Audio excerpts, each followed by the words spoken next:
നമസ്കാരം, ചിലഞ്ചറാപ്പിന്റെ യൂട്യൂബ് ചാനലിലേക്ക് എല്ലാവർക്കും സ്വാഗതം. നമ്മൾ ഇന്ന് ഡിസ്കസ് ചെയ്യാൻ പോകുന്നത് വീക്ക്ലി കറണ്ട് അഫയേഴ്സ് ആണ്. ജൂലൈ ലാസ്റ്റ് വീക്കിലെ കറണ്ട് അഫയേഴ്സ് ആണ് നമ്മൾ ഇവിടെ ഡിസ്കസ് ചെയ്യാൻ പോകുന്നത്. ജൂലൈ 19 മുതൽ 25 വരെയുള്ള ദിവസങ്ങളിലെ കറണ്ട് അഫയേഴ്സ് ആണ് നമ്മൾ ഇന്ന് ഇവിടെ ഡിസ്കസ് ചെയ്യാൻ പോകുന്നത്.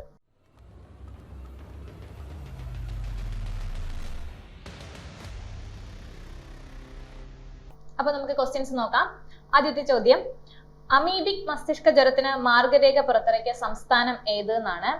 അമീബിക് മസ്തിഷ്ക ജ്വരത്തിന് മാർഗരേഖ പുറത്തിറക്കിയ സംസ്ഥാനം ഏതെന്നാണ്. ഉത്തരം കേരളമാണ്. ഇപ്പൊ വാർത്തകളിലൊക്കെ നിറഞ്ഞു നിൽക്കുന്നതാണ് അമീബിക് മസ്തിഷ്ക ജ്വരം. നമ്മൾ ഒരുപാട് കേട്ടിട്ടുണ്ട്. ഇതിന് മാർഗരേഖ പുറത്തിറക്കിയത് ഏത് സംസ്ഥാനം എന്നാണ്. ആൻസർ കേരളമാണ്. അപ്പൊ നമുക്ക് ഇന്ത്യയിൽ ആദ്യമായിട്ടാണ് അമീബിക് മസ്തിഷ്ക ജ്വരത്തിന് ഒരു മാർഗരേഖ പുറത്തിറക്കുന്നത്. അതിന്റെ പ്രതിരോധം,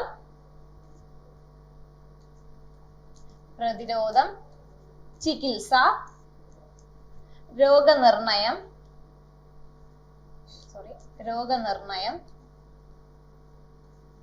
തുടങ്ങിയ പ്രതിപാദിക്കുന്നതാണ് ഇതിന്റെ മാർഗരേഖ എന്ന് പറയുന്നത്.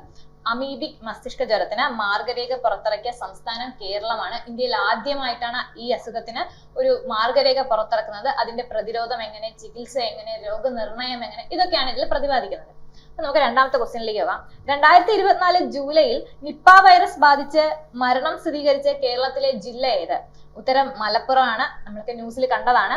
2024 ജൂലൈയിൽ നിപ്പ വൈറസ് ബാധിച്ച് മരണം സ്ഥിരീകരിച്ച കേരളത്തിലെ ജില്ല മലപ്പുറമാണ്. മലപ്പുറത്ത് പാണ്ടിക്കാട് പഞ്ചായത്താണ്. മലപ്പുറത്തെ പാണ്ടിക്കാട് പഞ്ചായത്തിലാണ് നിപ്പ വൈറസ് ബാധിച്ചത്. ഇത് 5ാം തവണയാണ് കേരളത്തിൽ ബാധിക്കുന്നത്. 2024 ജൂലൈയിൽ നിപ്പ വൈറസ് ബാധിച്ച് മരണം സ്ഥിരീകരിച്ച കേരളത്തിലെ ജില്ല മലപ്പുറമാണ്. മലപ്പുറത്തെ പാണ്ടിക്കാട് പഞ്ചായത്തിലാണ് ഇത് ബാധിക്കുന്നത്. ഹെനിപ്പ വൈറസ് ജനുസിൽപ്പെട്ട പാരമിക്സോ വിർഡോ എന്ന് പറയുന്ന വിഭാഗത്തിൽപ്പെട്ട RNA വൈറസുകളാണ് ഇതിന് രോഗകാരികൾ. ഇപ്പോൾ 2024 ജൂലൈയിൽ നിപ്പ വൈറസ് ബാധിച്ച് മരണം സ്ഥിരീകരിച്ച കേരളത്തിലെ ജില്ല മലപ്പുറമാണ്. അടുത്ത ക്വസ്റ്റ്യനിലേക്ക് പോവാം. ഓൾ ഇന്ത്യ ഫുട്ബോൾ ഫെഡറേഷന്റെ പുതിയ സെക്രട്ടറി ജനറൽ ആരാണ്? ഉത്തരം P. അനിൽകുമാർ ആണ്. അദ്ദേഹം നിലവിലെ കേരള ഫുട്ബോൾ ഫെഡറേഷന്റെ സെക്രട്ടറി കൂടെയാണ്. അപ്പൊ ഓൾ ഇന്ത്യ ഫുട്ബോൾ ഫെഡറേഷന്റെ പുതിയ സെക്രട്ടറി ജനറൽ ആരെന്ന് ചോദിച്ചാല് P.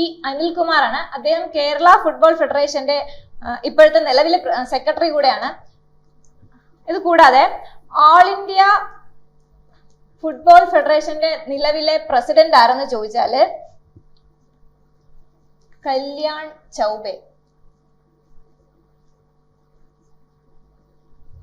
ഓൾ ഇന്ത്യ ഫുട്ബോൾ ഫെഡറേഷന്റെ നിലവിലെ പ്രസിഡന്റ് ആരെന്ന് ചോദിച്ചാൽ കല്യാൺ ചൗബെയാണ്. ഓൾ ഇന്ത്യ ഫുട്ബോൾ ഫെഡറേഷന്റെ നിലവിലെ സെക്രട്ടറി ആരെന്ന് ചോദിച്ചാൽ P. അനിൽകുമാർ ആണ്. അദ്ദേഹം നിലവിലെ കേരള ഫുട്ബോൾ ഫെഡറേഷന്റെ സെക്രട്ടറി കൂടെയാണ്. അപ്പൊ നമുക്ക് ഒന്നുകൂടെ നോക്കാം. അമീബിക് മസ്തിഷ്ക ജ്വരത്തിന് മാർഗരേഖ പുറത്തിറക്കിയ സംസ്ഥാനം കേരളമാണ്. 2024 ജൂലൈയിൽ നിപ്പ വൈറസ് ബാധിച്ച് മരണം സ്ഥിരീകരിച്ച കേരളത്തിലെ ജില്ല മലപ്പുറമാണ്. മലപ്പുറം പാണ്ടിക്കാട് പഞ്ചായത്താണ്. ഓൾ ഇന്ത്യ ഫുട്ബോൾ ഫെഡറേഷന്റെ പുതിയ സെക്രട്ടറി ജനറൽ P. അനിൽകുമാർ ആണ്. ഇത്രയാണ് ഓർത്തിരിക്കേണ്ടത്. നമുക്ക് അടുത്ത ക്വസ്റ്റ്യനിലേക്ക് പോവാം. അടുത്ത ക്വസ്റ്റ്യൻ എന്ന് പറയുന്നത് 2024 പാരീസ് ഒളിമ്പിക്സിനോടനുബന്ധിച്ച് പോസ്റ്റൽ സ്റ്റാമ്പ് പുറത്തിറക്കിയ രാജ്യം. ഉത്തരം ഉക്രൈൻ ആണ്. ഉക്രൈൻ അത്ലറ്റുകളോട് ഐക്യദാർഢ്യം പ്രഖ്യാപിച്ചുകൊണ്ട് ഉക്രൈൻ ഭരണകൂടം പുറത്തിറക്കിയതാണ് പോസ്റ്റൽ സ്റ്റാമ്പുകൾ. അപ്പോൾ 2024 പാരീസ് ഒളിമ്പിക്സിനോടനുബന്ധിച്ച് പോസ്റ്റൽ സ്റ്റാമ്പ് പുറത്തിറക്കിയ രാജ്യം ഏതെന്ന് ചോദിച്ചാൽ ഉക്രൈൻ ആണ്. അപ്പൊ നമുക്കറിയാം 2024 പാരീസ് ഒളിമ്പിക്സ് ജൂലൈ 26 തൊട്ട് ഓഗസ്റ്റ് 11 വരെയാണ് പാരീസിൽ വെച്ച് നടക്കുന്നത്. അപ്പോൾ 2024 പാരീസ് ഒളിമ്പിക്സിനോടനുബന്ധിച്ച് പോസ്റ്റൽ സ്റ്റാമ്പ് പുറത്തിറക്കിയ രാജ്യം ഏതെന്ന് ചോദിച്ചാൽ ഉക്രൈൻ ആണ്. അടുത്ത ചോദ്യം, ലോക പൈതൃക സമിതി സമ്മേളനം 2024 വേദിയാണ്. ലോക പൈതൃക സമിതി സമ്മേളനം 2024 വേദിയാണ്. വേദി ന്യൂഡൽഹിയാണ്. ന്യൂഡൽഹിയിലെ പ്രഗതി മൈതാനിൽ വെച്ചാണ് ആദ്യമായിട്ടാണ് ഇന്ത്യയിലെ ലോക പൈതൃക സമിതി സമ്മേളനം നടക്കുന്നത്. അത് എവിടെ വെച്ചാണെന്ന് ചോദിച്ചാൽ ന്യൂഡൽഹിയിലെ പ്രഗതി മൈതാനിൽ വെച്ചാണ്. 46ാമത് സമ്മേളനമാണിത്. 46ാമത് ലോകത്തിലെ മൊത്തത്തില് 46ാമത് സമ്മേളനമാണ്. അതാണ് ഡൽഹിയിൽ വെച്ച് നടക്കുന്നത്, പ്രഗതി മൈതാനിൽ വെച്ചിട്ട്. ഇത് ഉദ്ഘാടനം ചെയ്തത് ആരെന്ന് ചോദിച്ചാല് നരേന്ദ്രമോദിയാണ്. അപ്പോൾ ലോക പൈതൃക സമിതി സമ്മേളനം നടന്നത് എവിടെയാണ്? 2024 നടന്നത് എവിടെയാണ്? ന്യൂഡൽഹി പ്രഗതി മൈതാനിലാണ്. 46ാമത് സമ്മേളനമാണ്. ഉദ്ഘാടനം ചെയ്തത് നരേന്ദ്രമോദിയാണ്. അപ്പൊ നെക്സ്റ്റ് ക്വസ്റ്റ്യൻ, ഇന്ത്യയിലെ ആദ്യത്തെ മഴ മാപിനി വെബ്സൈറ്റ് ആരംഭിച്ച ജില്ല. ഇന്ത്യയിലെ ആദ്യത്തെ മഴ മാപിനി വെബ്സൈറ്റ് ആരംഭിച്ച ജില്ലയാണ് വയനാട്. എന്തിനാണെന്ന് വെച്ചാൽ മഴയുടെ തോത് അളക്കാൻ വേണ്ടിയിട്ടാണ് മഴ മാപിനി വെബ്സൈറ്റ് ആദ്യമായിട്ട് വയനാട് ഭരണകൂടം തന്നെയാണ് ആദ്യമായിട്ട് മഴ മാപിനി വെബ്സൈറ്റ് ആരംഭിച്ചത്. ഇതിന്റെ വെബ്സൈറ്റ് DM സ്യൂട്ട് എന്നാണ് ഇതിന്റെ വെബ്സൈറ്റിന്റെ പേര്. അപ്പോൾ ഇന്ത്യയിലെ ആദ്യത്തെ മഴ മാപിനി വെബ്സൈറ്റ് ആരംഭിച്ച ജില്ല വയനാടാണ്. വയനാട് ഭരണകൂടം മഴയുടെ തോത് അളക്കാൻ വേണ്ടിയിട്ടാണ് ഈ വെബ്സൈറ്റ് രൂപീകരിച്ചിരിക്കുന്നത്. DM സ്യൂട്ട് എന്നാണ് ഈ വെബ്സൈറ്റിന്റെ പേര്. അടുത്ത ക്വസ്റ്റ്യൻ നോക്കാം. ചരിത്രത്തിൽ ആദ്യമായി ഒരു സ്റ്റേഡിയത്തിന് പുറത്ത് വെച്ച് ഉദ്ഘാടന ചടങ്ങുകൾ നടത്തുന്ന ഒളിമ്പിക്സ്. ചരിത്രത്തിൽ ആദ്യമായി ഒരു സ്റ്റേഡിയത്തിന് പുറത്ത് വെച്ച് ഉദ്ഘാടന ചടങ്ങുകൾ നടത്തുന്ന ഒളിമ്പിക്സ് ഏതാണെന്ന് വെച്ചാൽ ഇപ്പൊ നടക്കാൻ പോകുന്ന 2024 പാരീസ് ഒളിമ്പിക്സ് ആണ്. ഉത്തരം 2024 പാരീസ് ഒളിമ്പിക്സ് ആണ്. ചരിത്രത്തിൽ ആദ്യമായി സ്റ്റേഡിയത്തിന് പുറത്ത് വെച്ച് ഉദ്ഘാടന ചടങ്ങുകൾ നടത്തുന്ന ഒളിമ്പിക്സ് 2024 പാരീസ് ഒളിമ്പിക്സ് ആണ്. സെയിൻ നദിയിൽ വെച്ചിട്ടാണ്.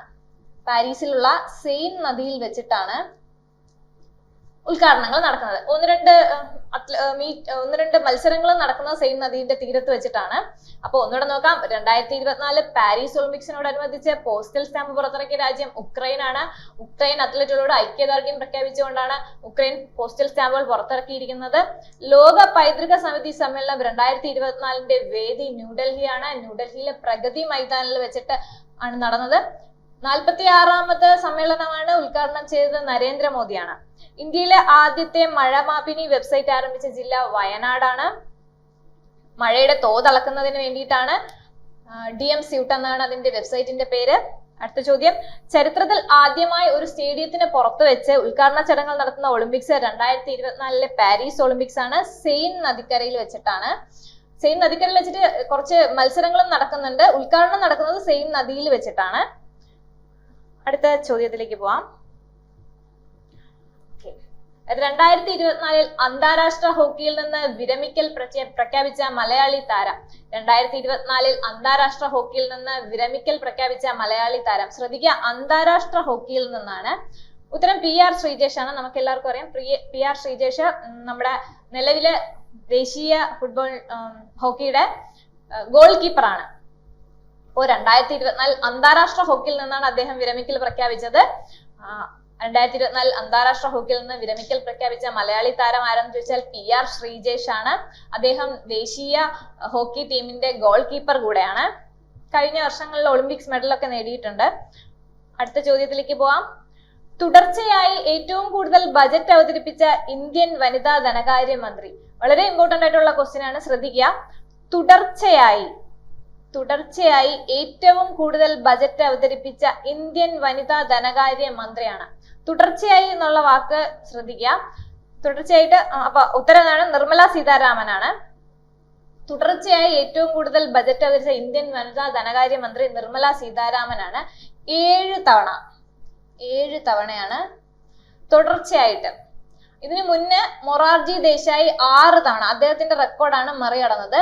മൊറാർജി ദേശായി 6 തവണയാണ് തുടർച്ചയായിട്ട് അവതരിപ്പിച്ചത്. ഇപ്പൊ അത് മറികടന്നിട്ടാണ് നിർമ്മല സീതാരാമൻ എത്രയായത്? 7 തവണയായത്.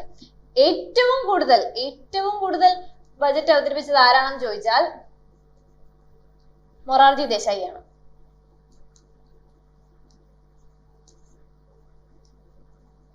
10 തവണ. ഓക്കെ, അപ്പോ തുടർച്ചയായി ഏറ്റവും കൂടുതൽ ബജറ്റ് അവതരിപ്പിച്ച ഇന്ത്യൻ വനിതാ ധനകാര്യമന്ത്രി ആരാന്ന് ചോദിച്ചാൽ നിർമ്മല സീതാരാമനാണ്. 7 തവണ. അത് മൊറാർജി ദേശായി ആയിരുന്നു, അദ്ദേഹത്തിന്റെ റെക്കോർഡായിരുന്ന 6 എന്നുള്ളത് മറികടന്നിട്ടാണ് നിർമ്മല സീതാരാമൻ 7 തവണയായത്. ഏറ്റവും കൂടുതൽ തവണ ബജറ്റ് അവതരിപ്പിച്ചത് മൊറാർജി ദേശായി ആണ്, 10 തവണയാണ്. തുടർച്ചയായി എന്നുള്ള വാക്കാണ് നിങ്ങൾ ശ്രദ്ധിക്കേണ്ടത്. തുടർച്ചയായിട്ട് നിർമ്മല സീതാരാമന്. നമുക്ക് അടുത്ത ക്വസ്റ്റ്യനിലേക്ക് പോവാം. 2024 ഒളിമ്പിക് ഓർഡർ ബഹുമതിക്ക് അർഹനായ ഇന്ത്യൻ താരം. ഒളിമ്പിക് ഓർഡർ ബഹുമതിക്ക് അർഹനായ ഇന്ത്യൻ താരം ആരെന്ന് ചോദിച്ചാൽ അഭിനവ് ബിന്ദ്രയാണ്. അഭിനവ് ബിന്ദ്ര ആരാന്ന് നമുക്കറിയാം, ഷൂട്ടിംഗ് താരമാണ്. അദ്ദേഹത്തിന് ഒളിമ്പിക്സിന്റെ ഓരോ അതിന് കൊടുത്തിട്ടുള്ള സംഭാവനകൾക്ക് നൽകുന്ന ആദരവാണ് ഒളിമ്പിക് ഓർഡർ ബഹുമതി എന്ന് പറയുന്നത്. അത് 2024 കിട്ടിയത് അഭിനവ് ബിന്ദ്രയ്ക്കാണ്. അപ്പൊ ഒളിമ്പിക്സിന് കൊടുത്തിട്ടുള്ള ഒരുപാട് സംഭാവനകൾക്ക് പകരമായിട്ടുള്ള ആദരവാണ് അദ്ദേഹത്തിന് ഒളിമ്പിക് ഓർഡർ എന്ന് പറഞ്ഞിട്ട്. 2008 ബീജിംഗ് ഒളിമ്പിക്സില് 2008 ബീജിംഗ് ഒളിമ്പിക്സില് സ്വർണ്ണ മെഡൽ കിട്ടിയ ആളാണ് അഭിനവ് ബിന്ദ്ര. ഷൂട്ടിംഗ് താരമാണ്. ആദ്യമായിട്ട് വ്യക്തിഗത സ്വർണ്ണ മെഡൽ നേടുന്ന ആളാണ് അഭിനവ് ബിന്ദ്ര. 2008 ബീജിംഗ് ഒളിമ്പിക്സിലാണ് അദ്ദേഹത്തിന് അത് കിട്ടുന്നത്. അദ്ദേഹം 2018 മുതൽ ഇന്ത്യൻ ഒളിമ്പിക് അസോസിയേഷൻ അല്ലെങ്കിൽ ഇന്ത്യൻ ഒളിമ്പിക് കമ്മിറ്റിയിൽ അംഗമാണ് 2018 മുതൽ. അപ്പൊ 2008 അദ്ദേഹത്തിന് ബീജിംഗ് ഒളിമ്പിക്സിൽ സ്വർണ്ണ മെഡൽ കിട്ടിയത് ഷൂട്ടിങ്ങിനാണ്. അദ്ദേഹത്തിന് 2024 ഒളിമ്പിക് ഓർഡർ ബഹുമതി കിട്ടിയിരുന്നു. അപ്പൊ ഒന്നേന്ന് നോക്കാം നമുക്ക് ക്വസ്റ്റ്യൻ. 2024 അന്താരാഷ്ട്ര ഹോക്കിയിൽ നിന്ന് വിരമിക്കൽ പ്രഖ്യാപിച്ച മലയാളി താരമാണ് ആര്? PR ശ്രീജേഷ്. അന്താരാഷ്ട്ര ഹോക്കിയിൽ നിന്നാണ്. അന്താരാഷ്ട്ര ഹോക്കി. അപ്പൊ 2024 അന്താരാഷ്ട്ര ഹോക്കിയിൽ നിന്ന് വിരമിക്കൽ പ്രഖ്യാപിച്ച മലയാളി താരം ആരെന്ന് ചോദിച്ചാൽ PR ശ്രീജേഷ് ആണ്. അദ്ദേഹം നിലവിലെ ദേശീയ ഹോക്കിയുടെ ഗോൾ കീപ്പർ കൂടെയാണ്.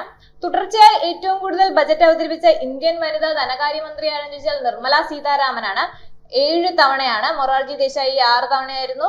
അത് മറികടന്നിട്ട് 7 തവണയായിട്ടുണ്ട്. ഏറ്റവും കൂടുതൽ പ്രാവശ്യം ബജറ്റ് അവതരിപ്പിച്ചത് ആരാണെന്ന് ചോദിച്ചാൽ മൊറാർജി ദേശായി തന്നെയാണ്, 10 തവണ. ഇത് തുടർച്ചയായിട്ടല്ല. അടുത്തത് 2024 ഒളിമ്പിക് ഓർഡർ ബഹുമതിക്ക് അർഹനായ ഇന്ത്യൻ താരം എന്ന് പറയുന്നത് അഭിനവ് ബിന്ദ്രയാണ്.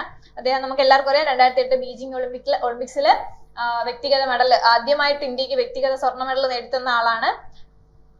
അപ്പോ നമുക്ക് അടുത്ത ക്വസ്റ്റ്യൻ നോക്കാം. പ്രഥമ ഉമ്മൻചാണ്ടി പൊതുപ്രവർത്തക പുരസ്കാരം 2024 കൊടുത്തത്. പ്രഥമ ഉമ്മൻചാണ്ടി പൊതുപ്രവർത്തക പുരസ്കാരം കിട്ടിയത് ആർക്കെന്ന് ചോദിച്ചാൽ രാഹുൽ ഗാന്ധിക്കാണ്. പുരസ്കാര ജേതാവ് രാഹുൽ ഗാന്ധി. പ്രഥമ ഉമ്മൻചാണ്ടി പൊതുപ്രവർത്തക പുരസ്കാരം ലഭിച്ചത് രാഹുൽ ഗാന്ധിക്കാണ്. 1 ലക്ഷം രൂപയും പ്രശസ്തി പത്രവുമാണ്. 1 ലക്ഷം രൂപയും പ്രശസ്തി പത്രവുമാണ് അദ്ദേഹത്തിന് കിട്ടിയിരിക്കുന്നത്. ഉമ്മൻചാണ്ടി ഫൗണ്ടേഷൻ തന്നെയാണ് അത് നൽകുന്നത്. പ്രഥമ ഒളിമ്പിക്സ് സ്പോർട്സ് ഗെയിംസ് വേദി. ശ്രദ്ധിക്കുക, പ്രഥമ ഒളിമ്പിക്സ് സ്പോർട്സ് ഗെയിംസ് വേദി എവിടെയാണ്? സൗദി അറേബ്യയിലാണ് പ്രഥമ ഒളിമ്പിക്സ് സ്പോർട്സ് വേദി. നമ്മൾ കേട്ടിട്ടുണ്ടായിരിക്കില്ല, കാരണം 2025 അത് നടക്കാൻ പോകുന്നത്. 2025 പ്രഥമ ഒളിമ്പിക്സ് സ്പോർട്സ് ഗെയിംസ് നടക്കാൻ പോകുന്നത്. എവിടെ വെച്ചിട്ടാണ്? സൗദി അറേബ്യയിൽ വെച്ചിട്ടാണ്. ഇതെന്താന്ന് വെച്ചാൽ ഇന്ത്യൻ ഒളിമ്പിക് കമ്മിറ്റി തന്നെയാണ് ഇത് കണ്ടക്ട് ചെയ്യുന്നത്. 2025 നടക്കാൻ പോകുന്നതേ ഉള്ളൂ ആദ്യമായിട്ട്. ഇത് വീഡിയോ ഗെയിം, ഓൺലൈൻ ഗെയിം ഒക്കെ കളിക്കുന്ന ഒരു പ്ലാറ്റ്ഫോം പോലത്തെയാണ്. അത് ഒരു ഗെയിം ആയിട്ട് ഇന്ത്യൻ ഒളിമ്പിക് കമ്മിറ്റി തന്നെ കണ്ടക്ട് ചെയ്യുന്നുണ്ട്. വീഡിയോ ഗെയിംസ് ആയിട്ടാണ്. അപ്പൊ പ്രഥമ ഒളിമ്പിക്സ് സ്പോർട്സ് ഗെയിംസ് വേദി 2025 സൗദി അറേബ്യയിൽ വെച്ചിട്ടാണ്. അടുത്ത ക്വസ്റ്റ്യൻ എന്ന് പറയുന്നത് ഇമ്പോർട്ടന്റ് ആയിട്ടുള്ള ക്വസ്റ്റ്യൻ ആണ്. Copa America. Copa America football tournament 2024 കിരീടം നേടിയത് ആരെന്നാണ് ചോദ്യം. അർജന്റീനയാണ് answer. Copa America football tournament 2024 കിരീടം നേടിയത് അർജന്റീനയാണ്. അർജന്റീന 16ാം തവണയാണ് അത് കരസ്ഥമാക്കുന്നത്. അർജന്റീന 16ാം തവണയാണ് കരസ്ഥമാക്കുന്നത്. റണ്ണറപ്പ് എന്ന് പറയുന്നത് കൊളംബിയയാണ്. കൊളംബിയ. അപ്പോ കോപ്പ അമേരിക്ക ഫുട്ബോൾ ടൂർണമെന്റ് 2024 ലഭിച്ചത് അർജന്റീനയ്ക്കാണ്. അർജന്റീനയ്ക്ക് 16ാം തവണയാണ് കിട്ടുന്നത്. Runner up Colombia. Next question. വിഴിഞ്ഞം അന്താരാഷ്ട്ര തുറമുഖത്തെത്തിയ ആദ്യ ഫീഡർ കപ്പൽ. ശ്രദ്ധിക്കുക, ഫീഡർ കപ്പലാണ്. വിഴിഞ്ഞം അന്താരാഷ്ട്ര തുറമുഖത്തെത്തിയ ആദ്യ ഫീഡർ കപ്പൽ ഏതാണെന്ന് ചോദിച്ചാൽ മാറിൻ അസൂർ. മാറിൻ അസൂർ. ഫീഡർ കപ്പൽ എന്ന് പറഞ്ഞു കഴിഞ്ഞാൽ ചെറു കപ്പലുകളാണ്. അത് മേജർ പോർട്ടിലേക്ക് സാധനങ്ങൾ എത്തിക്കാൻ വേണ്ടിയിട്ടുള്ള ചെറിയ കപ്പലാണ്. ചെറു കപ്പലുകളെ മൊത്തത്തിൽ പറയുന്നതാണ് ഫീഡർ കപ്പലുകൾ എന്ന്. അപ്പൊ ആ കപ്പലിന്റെ പേരാണ് മാറിൻ അസൂർ. ആദ്യമായിട്ട് വിഴിഞ്ഞം അന്താരാഷ്ട്ര തുറമുഖത്തെത്തിയ mothership San Fernando. San Fernando. ആദ്യത്തെ ഷിപ്പ് മദർഷിപ്പാണ് സാൻ ഫെർണാണ്ടോ. ആദ്യത്തെ ഷിപ്പ് എന്ന് പറയുന്നത് ഫസ്റ്റ് ഷിപ്പ് ഷെൻഹുവ 15 ആണ്.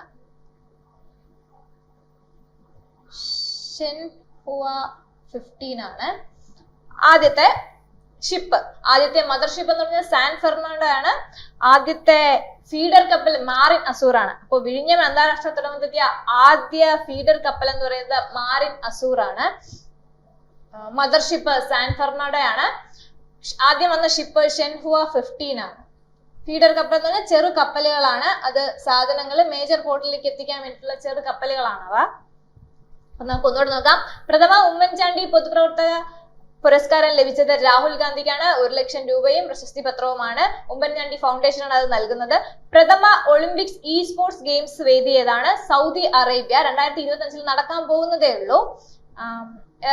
ഓൺലൈൻ ഗെയിംസ് ആണത്. അതാണ് ഒരു മത്സരമായിട്ട് ഇന്ത്യൻ ഒളിമ്പിക് കമ്മിറ്റി തന്നെയാണ് അത് കണ്ടക്ട് ചെയ്യുന്നത്.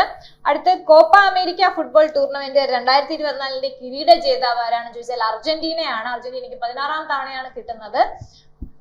റണ്ണർ അപ്പ് എന്ന് പറയുന്നത് കൊളംബിയയാണ്. അടുത്തത് വിഴിഞ്ഞം അന്താരാഷ്ട്ര തുറമുഖത്തെത്തിയ ആദ്യ ഫീഡർ കപ്പലാണ് മാറിൻ അസൂർ. ആദ്യത്തെ മദർഷിപ്പ് സാൻ ഫെർണാണ്ടോ, ആദ്യത്തെ ഷിപ്പ് ഷെൻഹുവ 15. നമുക്ക് അടുത്ത ക്വസ്റ്റ്യനിലേക്ക് പോവാം. 2024 പാരീസ് ഒളിമ്പിക്സിൽ പങ്കെടുക്കുന്ന ഇന്ത്യൻ താരങ്ങളുടെ എണ്ണം. 2024 പാരീസ് ഒളിമ്പിക്സിൽ പങ്കെടുക്കുന്ന ഇന്ത്യൻ താരങ്ങളുടെ എണ്ണം 117 ആണ്. അതിൽ 7 മലയാളികൾ കൂടെ ഉണ്ട്. എത്ര മലയാളിയാണ്? 7 മലയാളിയാണ്. 2024 പാരീസ് ഒളിമ്പിക്സ് ജൂലൈ 26 മുതൽ ഓഗസ്റ്റ് 11 വരെയാണ്. ജൂലൈ 26 മുതൽ ഓഗസ്റ്റ് 11 വരെയാണ് നടക്കുന്നത് പാരീസിൽ വെച്ചിട്ട്. അപ്പൊ അതിന്റെ ഇന്ത്യൻ താരങ്ങളുടെ എണ്ണം 117 ആണ്. മൊത്തം മലയാളികളുടെ എണ്ണം 7 ആണ്. അടുത്ത ക്വസ്റ്റ്യൻ. 2024 ഇന്ത്യയുടെ സ്വാതന്ത്ര്യ ദിന പ്രമേയം. 2024 ഇന്ത്യയുടെ സ്വാതന്ത്ര്യ ദിന പ്രമേയം എന്ന് പറയുന്നത് വികസിത് ഭാരത്, അല്ലെങ്കിൽ മലയാളത്തിൽ പറയുമ്പോൾ വികസിത ഭാരതം. 2024 ഇന്ത്യയുടെ സ്വാതന്ത്ര്യ ദിന പ്രമേയം എന്ന് പറയുന്നത് വികസിത് ഭാരത് അല്ലെങ്കിൽ വികസിത ഭാരതം. മലയാളത്തിൽ പറയുമ്പോൾ വികസിത ഭാരത്. 78ാമത് സ്വാതന്ത്ര്യ ദിനമാണ് നമ്മൾ ആഘോഷിക്കാൻ പോകുന്നത്. 78ാമത്. 77 വർഷങ്ങൾ പൂർത്തിയായി കഴിഞ്ഞു. ഇനി 78ാമത്തതാണ്. 2024 സ്വാതന്ത്ര്യ ദിന പ്രമേയം എന്താണ്? വികസിത് ഭാരത്, വികസിത ഭാരതം. 78ാമതാണ്. അടുത്ത ക്വസ്റ്റ്യൻ. ഇന്ത്യക്ക് പുറത്തെ ആദ്യത്തെ ജനൌഷധി കേന്ദ്രം ആരംഭിച്ചത് എവിടെ? ആദ്യത്തെ ജനൌഷധി കേന്ദ്രം ഇന്ത്യക്ക് പുറത്ത് മൗറീഷ്യസ് ആണ് ആൻസർ. മൗറീഷ്യസ്. ജനൌഷധി എന്ന് പറഞ്ഞാല് മരുന്നുകള് മിതമായ നിരക്കില് ജനങ്ങളിലേക്ക് എത്തിക്കുക എന്നുള്ള ഒരു ഇതിനായിട്ട് കേന്ദ്ര സർക്കാർ ആവിഷ്കരിച്ച ഒരു പദ്ധതിയാണ് ജനൌഷധി കേന്ദ്രം. നിങ്ങൾ കണ്ടിട്ടുണ്ടാവും, മെഡിക്കൽ സ്റ്റോർ പോലെ. ഇന്ത്യക്ക് പുറത്ത് ആദ്യത്തെ ജനൌഷധി കേന്ദ്രം ആരംഭിച്ചത് മൗറീഷ്യസിലാണ്. ഇനി അടുത്ത ചോദ്യം. ഇന്ത്യയുടെ പുതിയ പുരുഷ 2020 ക്രിക്കറ്റ് ടീം ക്യാപ്റ്റൻ ആരാണ്? സൂര്യകുമാർ യാദവ് ആണ്. ശ്രീലങ്കൻ പര്യടനത്തിന് വേണ്ടിയിട്ടാണ് അദ്ദേഹത്തിനെ പുതിയ ക്രിക്കറ്റ് ടീം ക്യാപ്റ്റൻ ആക്കിയത്. അപ്പൊ ഇന്ത്യയുടെ പുതിയ പുരുഷ 2020 ക്രിക്കറ്റ് ടീം ക്യാപ്റ്റൻ ആരാണ്? സൂര്യകുമാർ യാദവ് ആണ്. രോഹിത് ശർമ്മ ആയിരുന്നു, ഇപ്പൊ മാറി സൂര്യകുമാർ യാദവ് ആയിട്ടുണ്ട്. അപ്പൊ ഒന്നുകൂടെ നോക്കാം. 2024 പാരീസ് ഒളിമ്പിക്സിൽ പങ്കെടുക്കുന്ന ഇന്ത്യൻ താരങ്ങളുടെ എണ്ണം മൊത്തം ഇന്ത്യൻ താരങ്ങളുടെ എണ്ണം 117 ആണ്. മലയാളികളുടെ അതിൽ എത്ര മലയാളികളാണെന്ന് വെച്ചാൽ 7 മലയാളികളുണ്ട്. അടുത്ത ചോദ്യം. 2024 ഇന്ത്യയുടെ സ്വാതന്ത്ര്യ ദിന പ്രമേയം വികസിത് ഭാരത് അല്ലെങ്കിൽ വികസിത ഭാരതം. 78ാമത് സ്വാതന്ത്ര്യ ദിനമാണ് ആഘോഷിക്കാൻ പോകുന്നത്. 77 വർഷം കഴിഞ്ഞിട്ടുണ്ട്. അടുത്തത്. ഇന്ത്യക്ക് പുറത്തെ ആദ്യത്തെ ജനൌഷധി കേന്ദ്രം ആരംഭിച്ചത് എവിടെയാണെന്ന് വെച്ചാൽ മൗറീഷ്യസിലാണ്. എന്താണ്? മിതമായ നിരക്കില് മരുന്നുകൾ ജനങ്ങളിലേക്ക് എത്തിക്കാൻ വേണ്ടി കേന്ദ്ര സർക്കാർ ആവിഷ്കരിച്ച പദ്ധതിയാണ് ജനൌഷധി എന്ന് പറയുന്നത്. അപ്പൊ അത് മൗറീഷ്യസിലാണ് ആരംഭിച്ചത്. അടുത്തതായിട്ട്. ഇന്ത്യയുടെ പുതിയ പുരുഷ 2020 ക്രിക്കറ്റ് ടീം ക്യാപ്റ്റൻ ആരെന്ന് ചോദിച്ചാല് സൂര്യകുമാർ യാദവ് ആണ്. നമുക്ക് എല്ലാ ക്വസ്റ്റിനും ഒന്നുകൂടെ നോക്കാം. ഓക്കെ. അമീബിക് മസ്തിഷ്ക ജ്വരത്തിന് മാർഗരേഖ പുറത്തിറക്കിയ സംസ്ഥാനം കേരളം. 2024 ജൂലൈയിൽ നിപ്പ വൈറസ് ബാധിച്ച് മരണം സ്ഥിരീകരിച്ച കേരളത്തിലെ ജില്ല Malappuram, Pandikkad panchayat. All India football ഫെഡറേഷന്റെ പുതിയ സെക്രട്ടറി ജനറൽ അനിൽകുമാർ ആണ്. അടുത്ത ചോദ്യം. 2024 പാരീസ് ഒളിമ്പിക്സിനോടനുബന്ധിച്ച് പോസ്റ്റൽ സ്റ്റാമ്പ് പുറത്തിറക്കിയ രാജ്യം ഉക്രൈൻ ആണ്. ലോക പൈതൃക സമിതി സമ്മേളനം 2024 നടന്നത് ന്യൂഡൽഹിയാണ്. പ്രഗതി മൈതാനിൽ വെച്ച് 46ാമത് സമ്മേളനം നരേന്ദ്രമോദി ഉദ്ഘാടനം ചെയ്തു. ഇന്ത്യയിലെ ആദ്യത്തെ മഴമാപിനി വെബ്സൈറ്റ് ആരംഭിച്ച ജില്ല വയനാടാണ്. DM സ്യൂട്ട് എന്നാണ് ആ വെബ്സൈറ്റിന്റെ പേര്. അടുത്ത ചോദ്യം. ചരിത്രത്തിൽ ആദ്യമായി ഒരു സ്റ്റേഡിയത്തിന് പുറത്തു വെച്ച് ഉദ്ഘാടന ചടങ്ങുകൾ നടത്തുന്ന ഒളിമ്പിക്സ് 2024 ആണ്. സെയിൻ നദിയിൽ വെച്ചിട്ടാണ്. അടുത്ത ചോദ്യം, 2024 അന്താരാഷ്ട്ര ഹോക്കിയിൽ നിന്നും വിരമിക്കൽ പ്രഖ്യാപിച്ച മലയാളി താരം. അന്താരാഷ്ട്ര ഹോക്കിയാണ്. അന്താരാഷ്ട്ര ഹോക്കിയിൽ നിന്നും വിരമിക്കൽ പ്രഖ്യാപിച്ച മലയാളി താരം PR ശ്രീജേഷ്. തുടർച്ചയായി ഏറ്റവും കൂടുതൽ ബജറ്റ് അവതരിപ്പിച്ച ഇന്ത്യൻ വനിതാ ധനകാര്യ മന്ത്രി നിർമ്മല സീതാരാമൻ 7 തവണ. തുടർച്ചയല്ലാതെ മൊത്തത്തിൽ ഏറ്റവും കൂടുതൽ ബജറ്റ് അവതരിപ്പിച്ചത് മൊറാർജി ദേശായിയാണ്, 10 തവണ. തുടർച്ചയായി മൊറാർജി ദേശായി 6 തവണ അവതരിപ്പിച്ചിരുന്നു. ആ റെക്കോർഡാണ് നിർമ്മല സീതാരാമൻ മറികടന്നത്. അടുത്ത ചോദ്യം, 2024 ഒളിമ്പിക് ഓർഡർ ബഹുമതിക്ക് അർഹനായ ഇന്ത്യൻ താരം. അഭിനവ് ബിന്ദ്ര, ഷൂട്ടിംഗ് താരമാണ്. അടുത്ത ചോദ്യം, പ്രഥമ ഉമ്മൻചാണ്ടി പൊതുപ്രവർത്തക പുരസ്കാര ജേതാവ് രാഹുൽ ഗാന്ധിയാണ്. പ്രഥമ ഒളിമ്പിക്സ് സ്പോർട്സ് ഗെയിംസ് വേദി സൗദി അറേബ്യയിൽ വെച്ച് 2025 നടക്കാൻ പോകുന്നത്. കോപ്പ അമേരിക്ക ഫുട്ബോൾ ടൂർണമെന്റ് 2024 കിരീടം നേടിയത് അർജന്റീനയാണ്. 16ാമതാണ്. റണ്ണറപ്പ് കൊളംബിയയാണ്. നെക്സ്റ്റ്, വിഴിഞ്ഞം അന്താരാഷ്ട്ര തുറമുഖത്തെത്തിയ ആദ്യ ഫീഡർ കപ്പൽ മാറിൻ അസൂറാണ്. ആദ്യത്തെ മദർഷിപ്പ് സാൻ ഫെർണാണ്ടോയാണ്. ആദ്യത്തെ ഷിപ്പ് എന്ന് പറയുന്നത് ഷെൻഹുവ 15 ആണ്. 2024 പാരീസ് ഒളിമ്പിക്സിൽ പങ്കെടുക്കുന്ന ഇന്ത്യൻ താരങ്ങളുടെ എണ്ണം 117, 7 മലയാളികൾ. 2024 ഇന്ത്യയുടെ സ്വാതന്ത്ര്യദിന പ്രമേയം വികസിത് ഭാരത് അല്ലെങ്കിൽ വികസിത ഭാരത്. ഇന്ത്യക്ക് പുറത്തെ ആദ്യത്തെ ജനൌഷധി കേന്ദ്രം ആരംഭിച്ചത് മൗറീഷ്യസ്. ഇന്ത്യയുടെ പുതിയ പുരുഷ 2020 cricket team captain Suryakumar Yadav. ഇനി കുറച്ച് പദ്ധതികളാണ്. Operation zebra. ഓപ്പറേഷൻ സീബ്ര എന്ന് പറയുന്നത് സീബ്ര ക്രോസിംഗ് ലൈനിൽ ഗതാഗത നിയമലംഘനങ്ങൾ നടത്തുന്നവരെ കണ്ടുപിടിക്കാൻ വേണ്ടിയിട്ട് MVD രൂപീകരിച്ച ഒരു പദ്ധതിയാണ് ഓപ്പറേഷൻ സീബ്ര എന്ന് പറയുന്നത്. വേറൊരു പദ്ധതി എന്ന് പറയുന്നത് കാവൽ കരുതൽ. ഇത് പോലീസുകാർക്കും പോലീസുകാരുടെ കുടുംബങ്ങൾക്കും വ്യക്തിപരവും ഔദ്യോഗികപരവും മാനസികപരമായിട്ടുള്ള പ്രശ്നങ്ങൾക്ക് പരിഹാരം കണ്ടെത്തുന്നതിനായിട്ട് കേരള പോലീസ് ആവിഷ്കരിച്ച പദ്ധതിയാണ് കാവൽ കരുതൽ. ഓപ്പറേഷൻ സീബ്ര എന്ന് പറയുന്നത് സീബ്ര ലൈനുകളിലെ ഗതാഗത നിയമലംഘനങ്ങൾ തടയുന്നതിനായിട്ട് MVD രൂപീകരിച്ചതാണ്. കാവൽ കരുതൽ എന്ന് വെച്ചാൽ പോലീസുകാരുടെ ഔദ്യോഗികപരവും വ്യക്തിപരമായ പ്രശ്നങ്ങൾക്ക് പരിഹാരം കാണാൻ വേണ്ടിയിട്ട് കേരള പോലീസ് ആവിഷ്കരിച്ചതാണ് കാവൽ കരുതൽ. വേറൊരു പദ്ധതി കൂടെയുണ്ട്, റോഷ്നി പദ്ധതി.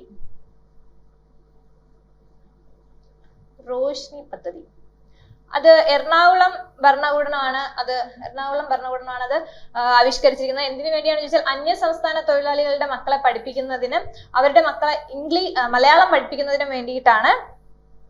കുട്ടികളുടെ വിദ്യാഭ്യാസ നിലവാരം ഉയർത്താനും കുട്ടികൾക്ക് മലയാളം പഠിപ്പിക്കുന്നതിനും വേണ്ടിയിട്ട് ആവിഷ്കരിച്ച പദ്ധതിയാണ് റോഷ്നി പദ്ധതി.